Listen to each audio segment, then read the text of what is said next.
کوردایەتی نابووتری کردن، کوردایەتی فەقیرتری کردن، کوردایەتی زەلیلتری کردن. ئەم هەم خوای کە گرتویانەتە بەر چەند خواشەیە تەمەن زۆنی زرد کۆمەڵی خوای هەیە و زۆنی سەوزیش کۆمەڵی خوای تری. ئەڵێ لە هەمووتان مسڵمانترم، شافعیم نەقشبەندیم. بۆ ما بسەلمێن هەرچی کافر و گەجەر و گوجری کوفر هەیە کردوتن بە وەزیر و کاربەدەست و دەسەڵاتدار، هەر ڕۆژەی کوفرێکیان لێوە پایک.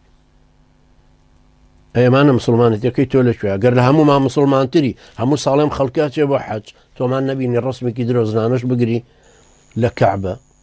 جەڵە تاڵەبانی گرتی تۆ مەسعود بەرزانی هەر نەیکرد، بەڵام لە لالەش بینیمان تەوافی دەوری مەرقەدی شێخی یەزیدی کرد. ئەگەر ڕاست دەکەن دەلیلێکی شەرعیمان بدەنێت کە ئەوان ڕاست دەکەن، مەلا چاوشۆڕەکانتان، مەلا دەمزلەکانتان، مەلا پارەخۆرەکانتان ئەگەر ڕاست دەکەن بابێن مناقەشەمان بکەن لەسەر مەوزوعی عەقیدە و عیبادەت و تەوحید و حاکمیەتەک، لەسەر شەرعیەتی مووقیفی ئێوە بزانین، لەسەر وەلی ئەمرێتی ئێوە با مناقەشەمان بکەنەوە گەر ڕاست دەکەن، دلیلی خۆیان بێن و تا ئێمەش دلیلی قورآن و سنت بخێنە بەردەست بە ڕەقەمی ئاەتەکان بە سەنەدی حەدیسەکان. چێ لەو کەسە زاڵمترە کە ئیفتیرا بە ناوی خوای گەورەوەکە، درۆ بە ناوی خوای گەورەوە هەڵەبەستێ؟ چێ لەو کەسە زاڵمترە؟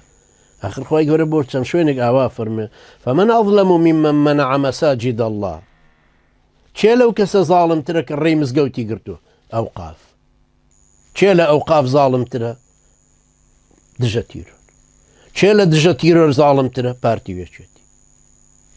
هەروایە هەمویان ئەولیا و بەعض هەرێکێکیان بۆ ئەوی تریان هەموو سەرۆقنی یەکترن. فمن أظلم ممن افترى على الله كذبا.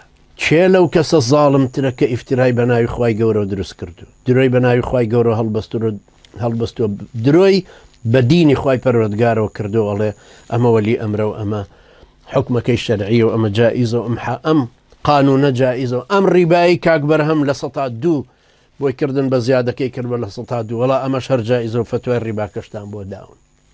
ئەی بۆ ناڵێ حرامە و بۆمان بگۆڕن.